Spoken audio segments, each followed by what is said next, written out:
These are the most powerful men in China, the members of the Communist Party's Politburo Standing Committee, the country's highest political body. For the past 5 years, these 7 men have overseen some pretty significant policies and events. These images show that China appears to have installed weapons. World stock and currency markets were rocked for a second straight day today. An all-out war against corruption in China. President Trump says China is not doing enough to halt the weapons program of its ally, North Korea. But soon, Communist Party members will gather in Beijing for its National Congress, where its leadership for the next 5 years, including the Politburo Standing Committee, will be announced. And this is happening against a backdrop of a power struggle between Xi Jinping and other key figures within the party, and questions about whether Xi will step aside in 5 years' time as party convention dictates. There's clearly a lot at stake at this Congress, which is looming as a test of Xi Jinping's power within the party. In October this year, nearly 3,000 delegates from the Chinese Communist Party will gather at the Great Hall of the People in Beijing for the 19th National Party Congress. It is the most important political event in China. Held every 5 years, it is where the party's new leadership and its policy agenda is announced. We asked Dr. Ryan Manuel, an expert on the Chinese political system, to explain this fairly opaque event that has obvious implications for Australia and the rest of the world.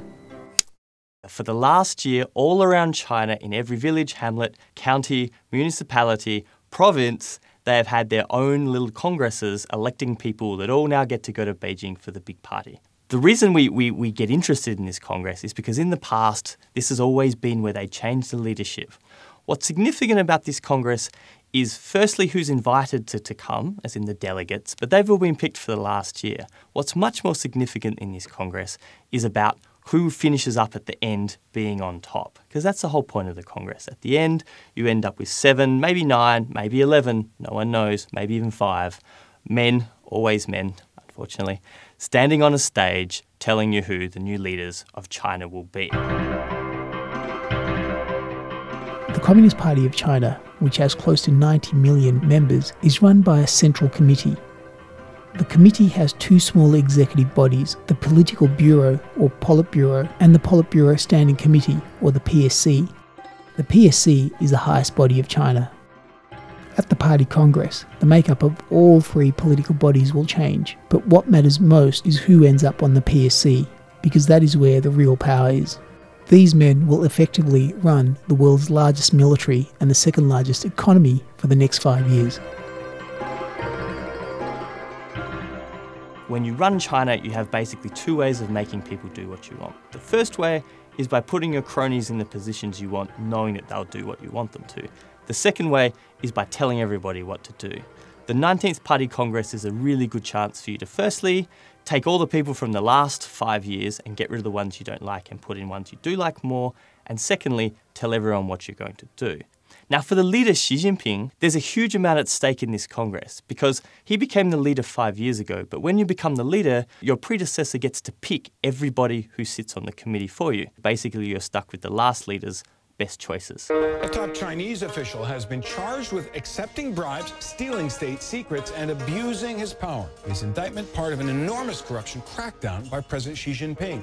Leading up to this year's Congress, there has been a lot of speculation about a power struggle between Xi Jinping and other key figures within the party. After looking like he was in trouble, Xi seems to have the ascendancy, having removed or nullified some of his key opponents. And 5 of the 7 members of the PSC could, or should, step down this year. There is somewhat of an unofficial retirement age of 68. So Xi can further consolidate his power if he's able to get his allies onto the PSC. People often describe this by saying that they are factions or little groups within this that jostle for power. What the second Congress for Xi, because the first Congress was the one where he became the leader, what the second Congress does is it allows him to basically make one faction him. People sometimes see this as being a Xi Jinping power grab. The thing is, he already has the power. This is more like a chance to replenish the stocks with people that he likes more. This Congress should technically be Xi Jinping's last as leader. The term limit for party president is 10 years, or 2 consecutive 5-year terms. So we should see the anointing of the next possible leader of China who would be elected onto the PSC to be groomed for leadership, just as Xi Jinping was in 2007. But with Xi's growing power and influence over the party, there's some speculation that he might try and hold on for a third term. Beyond determining the new leadership of the party, the 19th Congress will also set China's policy agenda for the next 5 years. At this Congress, people often look for a big decision, something dramatic that will happen. That's not what this Congress is for. This Congress is for telling everybody who their new leaders are going to be, for saying what's already happened in the last 5 years, and then putting out a vision for the next 5 years, which is very broad.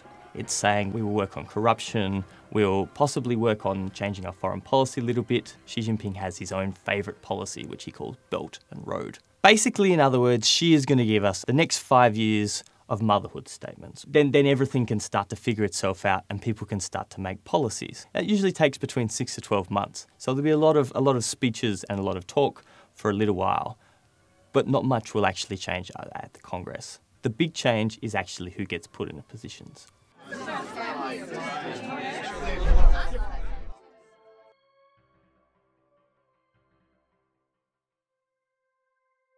Do you want any sort of closing off statement, or you? I think that should be fine. I think that's more than enough on the rules of the Chinese Communist Party for anyone to handle for one day. It's pretty abstract stuff.